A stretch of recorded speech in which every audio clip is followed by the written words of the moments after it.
Today, Made for the Outdoors highlights a most special form of production. This is female. These are the eggs coming out. We discover the stories behind protecting and building wildlife. Life starts with the monarch egg. From the butterflies to the bees to brown trout. See how people help build populations and help create more wild critters. People are passionate about outdoor equipment. Get this, Americans spend more than $20 billion a year on gear. But no one ever really sees how their stuff gets made.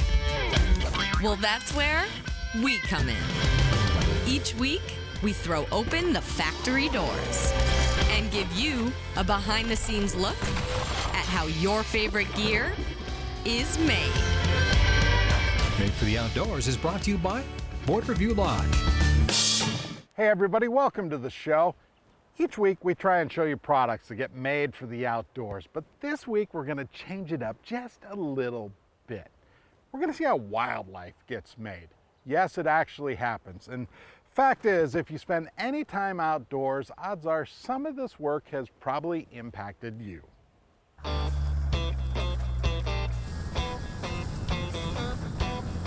Minnesota's fishing opener, a holiday to those who share in the tradition. Among the most coveted of catches, Minnesota's state fish, the walleye. These days, nature isn't enough to sustain the fishing pressure. Even with natural production, wild populations cannot always keep up with the pressure. Exactly why these workers on this day mean so much to Minnesota anglers. This is female. These are the eggs coming out. For roughly a century between two northern Minnesota lakes, Department of Natural Resources workers interrupt the natural spawning run of walleyes to collect eggs from females and molt from the males to supply fertilized eggs to state hatcheries. At this site, they first started taking eggs here in the 1920s. Actually, in Minnesota, there's up at Washkish off of Red Lake. They started earlier than that. Every April, roughly 25,000 walleyes pass through the Cutfoot Sioux Walleye Station. The stripping process consists of taking the eggs from a female, one that's ripe, of course, and putting those into a pan without any water in it. And then after we get the right amount, we'll add some sperm to some water, mix that into the eggs. And over the course of the next 2 minutes or so, that's the fertilization process. Another fact of life, making walleyes here in Minnesota is big business. Here at Cutfoot Sioux, the average female will have about 4/10 of a quart of eggs, or about 50,000 eggs. But a small drop in the bucket compared to the DNR's annual egg collection quota. That number tops 600 million eggs total. Just over a third of those eggs will survive and become walleyes. The state will stock those surviving fish into 900 lakes around Minnesota. No other state raises more walleyes. It's important to remember, though, that not all lakes are suitable for walleyes. There's a number of lakes in Minnesota that have the right kind of habitat and substrate that support natural reproduction and don't need to be stocked. Once workers complete the walleye mating game, the eggs go off to one of the DNR's 13 hatcheries. The eggs will hatch in about 21 days, depending on water temperatures. And once they hatch, that's what we call fry. And those fry have a small yolk sac that will sustain them for about 4 or 5 days. Within that time frame, usually within a day of hatching, we're moving them out of the hatchery and either stocking them directly into lakes according to lake management plans. These are eggs we took on the very first day, 5 days ago. They hatch right in the jars. There's about 110,000 fry per pound, so they start off pretty small. For me as a fisherman, I think it's unbelievably, just fantastic. The fishery program's done an amazing job to sustain that walleye population. West Central Bait and Fishery is another of Minnesota's big walleye producers. We raise anywhere from 100 to 300,000 walleyes a year. Some are purchased by the Department of Natural Resources, others are purchased by lake associations. Much like the DNR biologists, these workers also strip and fertilize walleye eggs. Within just a couple of weeks, the fry hatch and swim to the surface. They're heading looking for food. They go down here, through the pipe, under the floor, and then they come up through this pipe and end up in this big tank. Up in this tank. In a month, the walleyes grow to about an inch. Some go into rearing ponds where they spend time growing even bigger. Some of those walleyes eventually take a truck ride. Up next, find out where these dandy fish end up.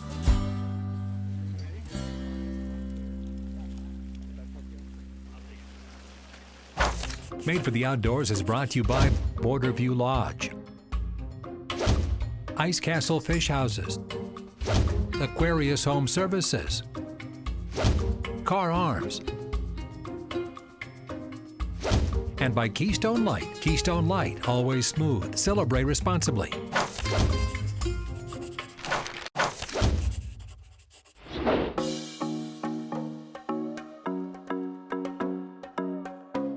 State and private biologists every year raise Minnesota's state fish.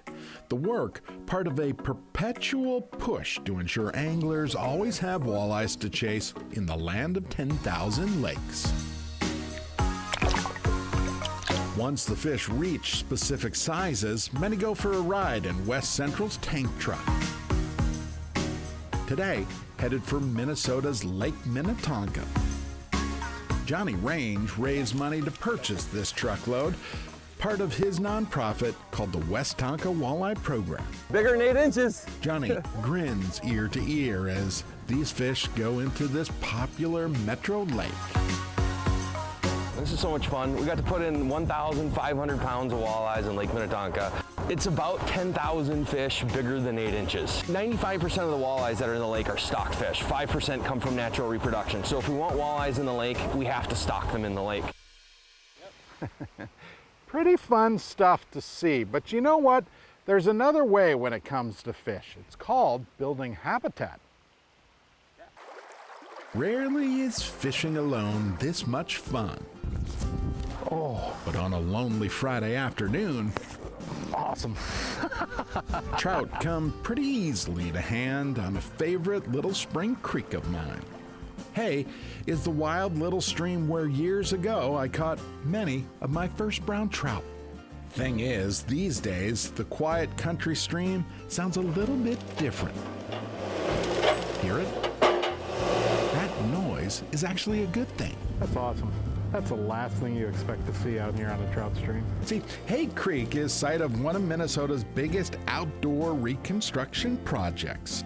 For 3 years, Trout Unlimited volunteers have been slowly taking sections of the heavily eroded stream and fixing them up, so to speak. We're going to do 5,000 feet here from where we stopped last year, the top of the trees up there, down around the bend you can see a red barn. So that'll be 5,000 feet. Josh Nelson helped get the Hay Creek project running. We want clean, healthy water. Now, it's no secret, poor land use and aggressive agricultural practices have slowly eroded and chewed up not just Hay Creek, but literally dozens and dozens of Midwestern streams and tributaries. This bank, that's the whole point right there. Yep, I mean that's a perfect example. All that silt goes into the creek, covers up spawning grounds, covers up invert grounds, and goes into the Mississippi and straight down to the Gulf. Now, this gnarly looking machine is part of the solution. Workers clear out all the invasive trees around eroded areas of the creek. It helps us because, as we can see now, the stream banks are completely eroding and they're in horrible shape. We can't do any work on them until the trees are gone. After these unwanted trees disappear, volunteers will get to work on yet another section of the stream. Besides rock and plants, big wood structures go in too. Now we can set this into a stream bank. It creates space that the fish can actually get in underneath. Now, the work might look raw at first glance, but a couple years after, nature slowly takes back over and the regrowth kind of cures the stream. And now it becomes a bank that's just like any other bank along the stream. Fact is, this kind of work happens all over southern Minnesota and over in Wisconsin. It is a movement to protect water, and Hay Creek may become the poster child. All of a sudden, here's this opportunity to fish within an hour, hour and 15 minutes of home. And so that's kind of magic for me. Exactly why the work crew decided to take a break. It's amazing with these sausage fingers, I can tie anything up. And enjoy a weekend on the very stream they hope to protect. I think it's a celebration of the work that's been done here. Out in Montana, you got to worry about snagging a buffalo. Out here, you got to worry about snagging a horse. Western transplant Larry Donahue is another of the volunteers. Being from Montana, you don't really need to do a lot of stream restoration work like this, but it brings the stream back to a much more fishable, healthy stream. And a better part of the natural world. Exactly why volunteers celebrate Hay Creek's success. Hopefully it's a good way of showing them, hey, Hay Creek is down there. It's available, and we're getting some really good production down here. You know, you can enjoy it too if you just show up. After all, this little stream isn't going anywhere. Thanks to these volunteers and this project made for the outdoors. Life starts with the Monarch eggs. Up next, these people work to protect and grow Monarch Butterflies. Nothing beats passion. Made for the Outdoors is brought to you by All Seasons Garage Door, Polaris Industries, Driven Coffee, L&M Fleet Supply, and by Warner's Dock.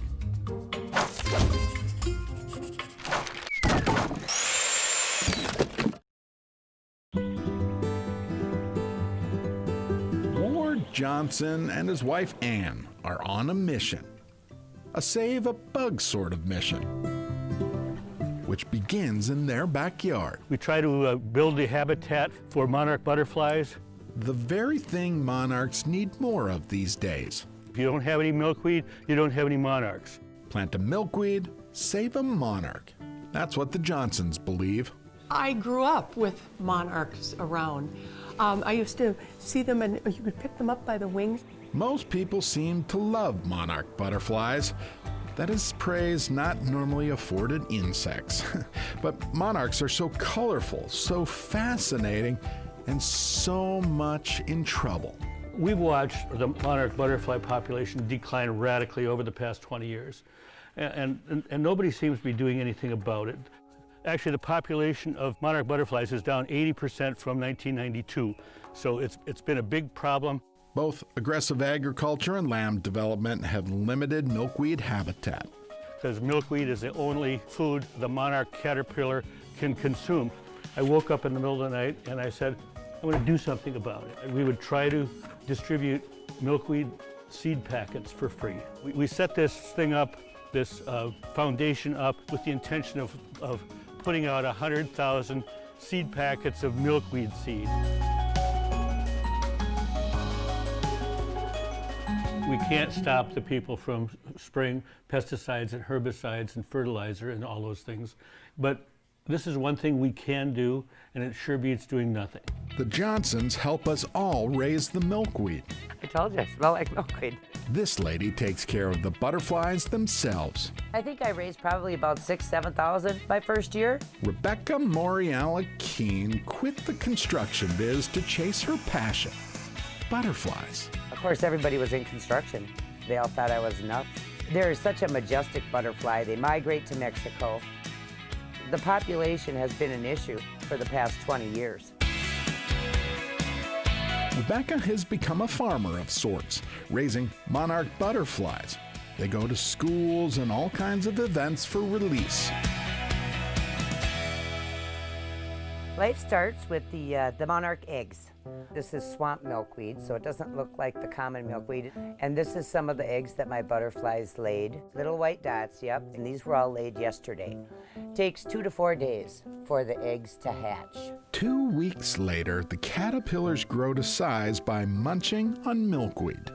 It sheds its skin like a snake. And so then when it gets this big, it just eats until it's done. Milkweed is the only thing that monarchs eat. Now it's time for the next stage in life. They just hang like the letter J, but they're ready to make their chrysalis. They're done eating as a caterpillar now. The next time they eat, they will be a butterfly.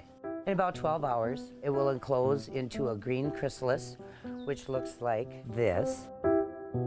Just a few days later, you can see the orange butterfly in there. And this butterfly is ready to emerge. The miracle only possible if we all ensure milkweed and monarchs forever. The plight of passionate people dedicated to ensuring this view forever. Made for the outdoors. Biggest worry is just not getting any glue on her wings. Still ahead, another small friend gets big technology. Made for the Outdoors is brought to you by Polaris Industries, Otter Tail County, Minnesota, and by Pearson's Salted Nut Roll.